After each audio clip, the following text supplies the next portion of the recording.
অভয়ার পরিবার তার মায়ের ভোটে লড়া তার বাবাকে নিয়ে অজস্র কুৎসা, অজস্র অপপ্রচার তৃণমূল সিপিএম যৌথভাবে চালিয়েছিল। তামান্নার মাকে নিয়ে রাজনীতি করলো সিপিএম, তামান্নার মার বিরুদ্ধে আক্রমণ করলো তৃণমূল, আর বিচার দিল বিজেপি। ভারতীয় জনতা পার্টির কোনো সদস্য সরাসরি যুক্ত নয়, প্রত্যক্ষ বা পরোক্ষভাবে আমরা ভারতীয় জনতা পার্টির কোনো কর্মী, সমর্থক, নেতা, পদাধিকারী কেউ মন্দিরে বা মন্দিরকে কেন্দ্র করে দখলদারিত্বে বিশ্বাসী নই।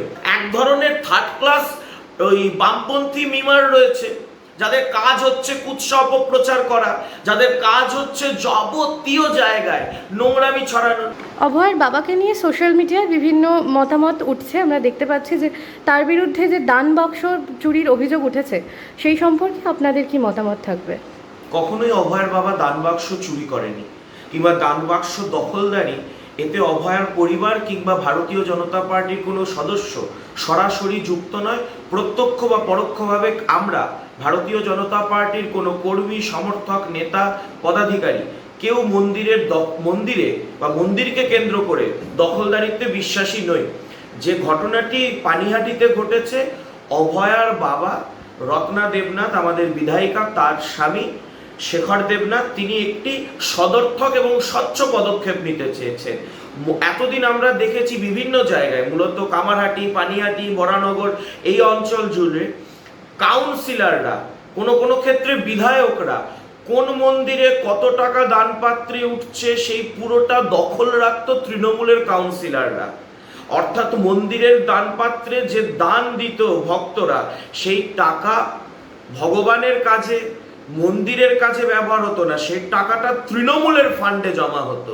এইভাবে যেন দানপাত্রের টাকা হস্তান্তর হয়ে কোনো পার্টি ফান্ড, কোনো দলীয় নেতা, কোনো পদাধিকারীর কাছে না যায়, তার জন্য একটা ট্রাস্টি বোর্ড গঠন করার এবং বিধায়কের নজরদারিতে যাতে মন্দিরের তহবিল তছরূপ না হয়, তারই একটা সদর্থক ও স্বচ্ছ পদক্ষেপ নিতে চেয়েছিলেন অভয়ার বাবা।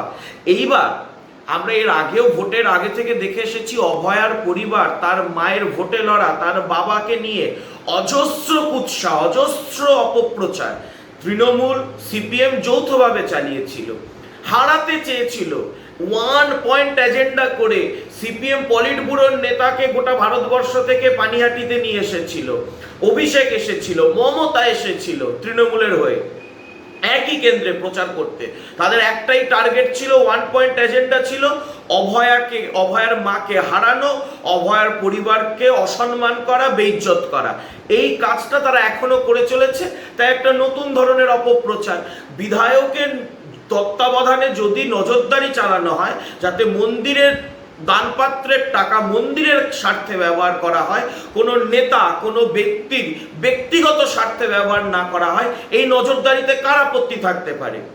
কার আপত্তি থাকতে পারে? অভয়ার মা পানিহাটির মানুষের দ্বারা নির্বাচিত জনপ্রতিনিধি, মানুষ তাকে ভোট দিয়ে জিতিয়েছে।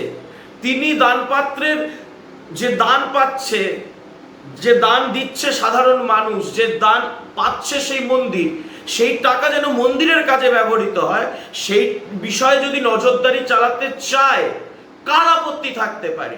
যাদের মনে পাপ রয়েছে, যাদের মনে অন্য অসৎ উদ্দেশ্য রয়েছে, তাদের এই নিয়ে কুৎসা অপপ্রচার করার উদ্দেশ্য থাকতে পারে। সোশ্যাল মিডিয়ায় তাকে ঘিরে বিভিন্ন অশালীন মিম আমরা দেখতে পাচ্ছি। সেই অশালীন সিপিএম এবং তৃণমূলের কালচারই হচ্ছে এই ধরনের।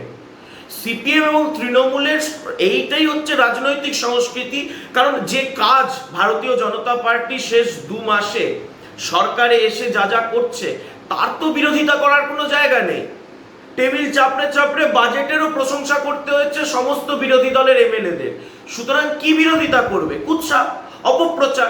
এক ধরনের থার্ড ক্লাস ওই বামপন্থী মিমার রয়েছে, যাদের কাজ হচ্ছে কুৎসা অপপ্রচার করা, যাদের কাজ হচ্ছে যাবতীয় জায়গায় নোংরামি ছড়ানো। নিজেরা নোংরা, তাই নোংরামি করে।